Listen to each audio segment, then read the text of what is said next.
बिस्मिल्लाहिर्रहमानिर्रहीम। अस्सलाम वालेकुम स्टूडेंट्स। स्टडी विद साजिद के साथ मैं आपका ट्यूटर मोहम्मद साजिद। उम्मीद है कि आप सब खैरियत से होंगे।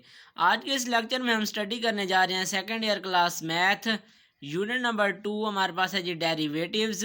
उसके इम्पोर्टेंट फार्मूलाज हम विद एग्जांपल के साथ डिस्कस करने जा रहे हैं, step by step easy method के साथ मैं आपको समझाने की कोशिश करूँगा। इससे पहले आप मेरे चैनल पर न्यू हैं तो मेरे चैनल को सब्सक्राइब कर दें, वीडियो पसंद आए तो वीडियो को लाइक कर दें और ज़्यादा से ज़्यादा शेयर कर दें। So without wasting time let's starts go. First of all जो हमारे पास डेरिवेटिव इस्तेमाल करने में हमारे पास जो फार्मूला इस्तेमाल होता है जी वो है कांस्टेंट का, जिसको हम डिस्कस करने जा रहे हैं। कोई भी हमारे पास कांस्टेंट नंबर होगा उसका हम डेरिवेटिव जब लेंगे तो वो हमारे पास ज़ीरो के इक्वल आएगा, जिसको हम लिखते हैं G D over D of x into C. C का मतलब मीन्स कि कोई भी कांस्टेंट नंबर हो उसका डेरिवेटिव हमारे पास ज़ीरो के बराबर आता है। फॉर एग्जांपल जैसे कि मैंने यहाँ पर लिखा हुआ है जी D over D of x four. कोई भी कांस्टेंट नंबर फोर मैंने ले लिया तो उसका डेरिवेटिव हमारे पास ज़ीरो आ गया। ये तो पॉजिटिव इंटीजर्स में से आ गया। इसी तरह अब हम अगर डेरिवेटिव लेते हैं जी नेगेटिव में तो उसका भी हमारे पास डेरिवेटिव ज़ीरो में ही आएगा। जैसे कि मैंने लिखा हुआ है जी D over D of x -5, तो इसका भी हमारे पास डेरिवेटिव ज़ीरो के इक्वल आ गया। तो इस तरह ये है कि जी कांस्टेंट कोई भी नंबर हमारे पास होगा उसका डेरिवेटिव हमारे पास ज़ीरो के इक्वल होगा। नेक्स्ट हमारे पास आता है जी पावर रूल नंबर 2 पर। पावर रूल हमारे पास ये है जी, हमारे पास कोई भी एक फंक्शन मैंने जो यहाँ पर लिया हुआ है जी D over D of x x की पावर एन। यहाँ पर हमारे पास पावर है तो पावर रूल का क्या होगा जी, पावर को मैंने एन से डिनोट किया है, पावर एन पहले, और जो हमारे पास एक्स होगा उसका हमने n-1 लिख दिया, और जो हमारे पास पावर होगी उसका डेरिवेटिव्स मीन्स के D over D of x x की पावर n हमारे पास n एज इट इज़ पहले आ जाएगा, एक्स की पावर में से फिर एक माइनस कर देना है और उसी पावर का हमने डेरिवेटिव लिखना है। अमूमन हमारे पास पावर क्योंकि इंटीजर होती है उसका डेरिवेटिव हमारे पास ज़ीरो के इक्वल आता है, तो उसके लिए हम जस्ट लिखते जाएंगे एन इंटू एक्स की पावर n-1। जो भी वो होगी पावर उसमें से एक माइनस कर देंगे तो वो हमारे पास आ गया। अब इसकी एग्जांपल देख लें जी, हमारे पास मैंने ली हुई है जी D over D of x into function जो मैंने ले लिया जी एक्स की पावर 4 ली है, तो इसका हमने डेरिवेटिव क्या लिया जी, पावर एन हमारे पास 4 पहले एज इट इज़ आ गई, एक्स की पावर में से एक माइनस कर दिया जी 4-1 आ गया, तो 4 एज इट इज़ एक्स की पावर 4-1 3 आ गया। तो इस तरह हम पावर रूल इस्तेमाल करते हैं। अब यहाँ पर मैं आपको बताता चलूँ कि वेरिएबल जो भी हमारे पास जिसके रिस्पेक्टिव ले रहे होंगे डेरिवेटिव तो उसका हम 1 आएगा आंसर। जैसे कि विद रिस्पेक्ट टू एक्स हम डेरिवेटिव ले रहे हैं तो उसमें अगर एक्स वेरिएबल आ गया तो वो हमारे पास 1 के इक्वल आएगा। D over D of x into x हमारे पास 1 के इक्वल आ गया। अब फॉर एग्जांपल हम derivative with respect to t ले रहे हैं तो अगर वो टी आ गया तो वो भी हमारे पास 1 के इक्वल होगा। इसी तरह अगर यू के कोरस्पोंडिंग या विद रिस्पेक्ट टू यू ले रहे होंगे तो वेरिएबल भी यू आ गया तो वो हमारे पास 1 के इक्वल होगा। इसी तरह नेक्स्ट हमारे पास है जी, कोई भी हम अगर डेरिवेटिव फंक्शन का लेते हैं उसके साथ अगर कांस्टेंट है और वेरिएबल भी है तो कांस्टेंट एज इट इज़ आएगा और वेरिएबल का आंसर 1 आ जाता है। तो क्योंकि एक्स के रिस्पेक्ट ले रहे हैं तो एक्स आ गया तो उसका 1, अगर यू के रिस्पेक्ट ले रहे हैं तो यू आ गया तो वो भी 1। जैसा कि मैंने इधर एग्जांपल में लिखा है जी D over D of x c x, c constant variable के साथ आ गया तो वो सी एज इट इज़ आ जाएगा और वेरिएबल का डेरिवेटिव 1 आ गया, तो इस तरह हमारे पास सी आंसर आ गया। अगर कांस्टेंट अलहदा आ जाएगा, सिर्फ मतलब कि सी आ गया 4-3-2 कोई भी अलहदा, उसके साथ अगर वेरिएबल नहीं होगा तो उसका आंसर ज़ीरो होगा। अगर कोई वेरिएबल साथ डिफाइंड होगा तो फिर वो वेरिएबल का डेरिवेटिव लेंगे और कांस्टेंट पहले एज इट इज़ आ जाएगा। जैसा कि मैंने मिसाल के तौर पर यहाँ पर लिख दिया है जी D over D of x 3x।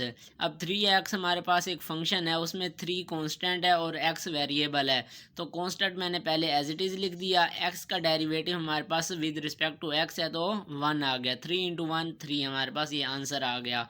इस तरह ये आपको पावर रूल में मैंने एग्जांपल के साथ डिफाइन करके बता दिया। नेक्स्ट हमारे पास है जी सम एंड डिफरेंस रूल। सम और डिफरेंस जमा या नफ़ी का आ जाता है तो उसको हम कैसे सोल्व करते हैं। तो रूल हमारे पास है जी D over D of x into f of x plus minus g of x is equal to, अगर प्लस या माइनस का हमारे पास आ जाता है तो वो होगा जी D over D of x f of x plus minus d over D of x g of x. इसका मतलब ये है कि इस जगह पर प्लस अलहदा आ सकता है, माइनस का अलहदा, प्लस माइनस क्योंकि दोनों सेम ही हैं उस जगह मैंने प्लस माइनस लिख दिया जी। इनमें से कोई दोनों में से कोई एक ऑपरेटर इस्तेमाल होगा। अगर जमा होगा तो यहाँ पर हम जमा लिख देंगे, माइनस होगा तो यहाँ पर हम माइनस लिख देंगे। और हर फंक्शन का अलहदा अलहदा हमने डेरिवेटिव लेना है। तो उसकी एग्जांपल मैंने आपको इधर समझाई हुई है, देख लें जी। D over D of x हमारे पास फंक्शन है जी 4x² प्लस 3x। अब दो हमारे पास इसमें फंक्शन हो रहे हैं और एक उनके दरमियान में ऑपरेटर है जी प्लस का। इधर मैंने लिखा जा प्लस माइनस, दोनों में से कोई एक आ सकते हैं, तो मैंने इधर प्लस लिख दिया। तो अब इसके लिए सिंपली क्या होगा, रूल अकॉर्डिंग टू रूल के पहला फंक्शन है उसका अलहदा डेरिवेटिव आ गया, फिर ऑपरेटर प्लस का इस्तेमाल हो रहा है तो प्लस आ गया, और दूसरे फंक्शन का अलहदा डेरिवेटिव मैंने लिख लिया। अब पहले वाले फंक्शन का डेरिवेटिव लेंगे तो कांस्टेंट 4 पहले एज इट इज़ आ जाएगा, x की पावर 2, इस पर पावर रूल लगेगा तो power as it is, power में से एक माइनस, x की पावर 2 माइनस 1, 1 आ गया, 1 हम पावर लिखते नहीं होते। इसी तरह प्लस का ऑपरेशन आ गया, और डी कांस्टेंट हमारे पास 3 अलहदा आ गया, और x का derivative with respect to x हमारे पास 1 आंसर आ गया। तो 4 into 2 8, x as it is, plus आ गया, 3 इंटू 1 3 आ गया। ये हमारे पास सम का हमने एग्जांपल ले लिया जी डेरिवेटिव के रूल की। इसी तरह अगर माइनस वाला होगा तो उसमें यह जैसे यहाँ पर प्लस का ऑपरेटर लगा हुआ है तो उस जगह पर हमने माइनस होगा तो माइनस लगा देंगे, बस प्लस एंड माइनस में सिंपली यही डिफरेंस है। अब नेक्स्ट हमारे पास फोर्थ रूल जो है जी, बेसिक फार्मूलाज जो डेरिवेटिव फाइंड आउट करने में इस्तेमाल होता है वो हमारे पास है जी प्रोडक्ट रूल। प्रोडक्ट रूल के मतलब ये दो फंक्शन अगर इकट्ठे हमारे पास प्रोडक्ट होकर आ जाते हैं तो उसका हमने डेरिवेटिव कैसे फाइंड आउट करना है। हमारे पास रूल है जी D over D of x u v, u एक फंक्शन को रिप्रेजेंट कर रहा है और वी भी एक फंक्शन को रिप्रेजेंट कर रहा है। अगर दोनों फंक्शन इकट्ठे मल्टीप्लाई हो रहे हैं तो उनका डेरिवेटिव कैसे लेंगे जी, पहला एज इट इज़, फिर दूसरे का डेरिवेटिव प्लस आएगा ऑपरेशन, और फिर इसी तरह दूसरा एज इट इज़ और पहले का डेरिवेटिव। दोबारा से रिपीट कर रहा हूँ, पहला फंक्शन एज इट इज़, दूसरे का डेरिवेटिव प्लस दूसरा एज इट इज़, पहले का डेरिवेटिव। अब ये प्रोडक्ट रूल मैंने आपको बता दिया। अब इसके ज़रिए हम एक एग्जांपल सोल्व करते हैं। एग्जांपल के तौर पर मैंने यहाँ पर लिखा हुआ है जी D over D of x. एक फंक्शन है हमारे पास x माइनस 5, दूसरा है जी 2 माइनस एक्स। दोनों फंक्शन आपस में मल्टीप्लाई हो रहे हैं, प्रोडक्ट हो रहे हैं, तो इनका हमने डेरिवेटिव कैसे फाइंड आउट करना है। ऊपर रूल लिखा हुआ है जी, पहला फंक्शन एज इट इज़, दूसरे का डेरिवेटिव प्लस दूसरा फंक्शन एज इट इज़, पहले का डेरिवेटिव। तो अब ये वाला पहला जो एज इट इज़ आ जाएगा, इसका हमने जब डेरिवेटिव लिया तो यहाँ पर आप देख लो सम एंड डिफरेंस रूल इस्तेमाल हो रहा है। तो पहले का डेरिवेटिव माइनस का ऑपरेशन आ गया और दूसरे का डेरिवेटिव प्लस आ गया, ये वाला फंक्शन एज इट इज़ आ गया। अब इस पर भी माइनस का रूल इस्तेमाल हो रहा है, तो x का डेरिवेटिव अलहदा, माइनस का ऑपरेशन आ जाएगा, और 5 कांस्टेंट का अलहदा डेरिवेटिव ले लिया। तो हमारे पास x minus 5 as it is आ गया। 2 हमारे पास कांस्टेंट है, जो कांस्टेंट का डेरिवेटिव हमारे पास 0 होता है तो 0 लिख दिया, माइनस का ऑपरेशन आ गया। x का derivative with respect to x हमारे पास 1 आ गया, plus 2 minus x as it is आ गया। x का derivative with respect to x 1 आ गया, माइनस का operation as it is. 5 constant है तो कांस्टेंट का डेरिवेटिव हमारे पास 0 होता है, वो 0 आ गया। अब x minus 5 as it is, 0 minus 1 तो माइनस 1 आ गया, plus 2 minus x as it is, 1 minus 0 1 आ गया। अब इनको हमने मल्टीप्लाई करना है, just x into minus 1 minus x, minus minus plus, 5 1 ज़ार 5, plus 2 into 1 2, minus x into 1 minus x आ गया। तो अब ये देख लो जी, माइनस का x और माइनस का x माइनस 2x, प्लस 5 और प्लस का 2 तो प्लस 7, ये हमारे पास आंसर आ गया।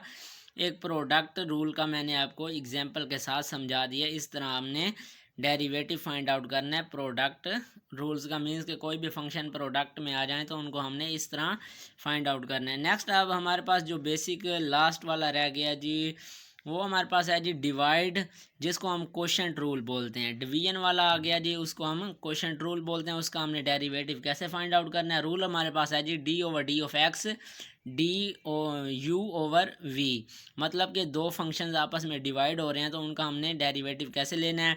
डिनोमिनेटर का स्क्वायर, मतलब कि नीचे जो हमारे पास बटा के नीचे होगा उसका स्क्वायर, नीचे वाली एज इट इज़, ऊपर वाली का स्क्वायर, माइनस का ऑपरेशन आएगा, ऊपर वाली एज इट इज़, नीचे वाली का डेरिवेटिव।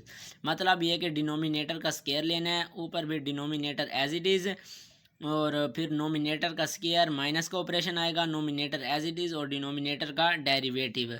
तो अब इसकी एग्जांपल से हम सोल्व कर लेते हैं जी। आइए हमारे पास आ गया जी एग्जांपल, मैंने फंक्शन ले लिया जी d/d(x), 2x² divided by 3x। तो इसका हमने डेरिवेटिव फाइंड आउट करना है, तो नीचे वाले का स्क्वायर ले लिया, नीचे वाली एज इट इज़, ऊपर वाले का डेरिवेटिव, माइनस का ऑपरेशन, ऊपर वाला एज इट इज़, नीचे वाले का डेरिवेटिव। तो 3x एज इट इज़ आ गया। इसका हमने जब डेरिवेटिव लिया तो 2 कांस्टेंट है, बाहर एज इट इज़ आ गया। इसके ऊपर पावर रूल लगेगा तो 2n आ गया, x⁻n−1, 2 - 1 1 आ गया, तो वो एज इट इज़ आ गया। माइनस का ऑपरेशन आ गया, 2x का स्क्वायर एज इट इज़ आ गया, d/d(x), 3 कांस्टेंट है, बाहर आ गया, और x का derivative with respect to x हमारे पास 1 आ गया। डिवाइड में आ गया जी 3 का स्क्वायर 9, x का स्क्वायर x का स्क्वायर लिख दिया। अब ये देख लो जी 3x एज इट इज़ आ गया, 2 × 2 4, और x वैसे का वैसे, माइनस आ गया 2x square as it is, 3 × 1 3 आ गया, डिनोमिनेटर में 9x square as it is आ गया। अब 3 × 4 12, x × x x का square, minus 3 2s are 6, x square as it is, denominator में 9x स्क्वायर भी एज इट इज़ आ गया। अब नेक्स्ट देख लो जी, हमारे पास ये 12x square minus 6x square, तो ये 6x स्क्वायर बच गया, डिनोमिनेटर में 9x स्क्वायर आ गया। अब ये देख लो जी x स्क्वायर से कैंसिल हो गया, 3 2s are 6, 3 3s are 9 आ गया।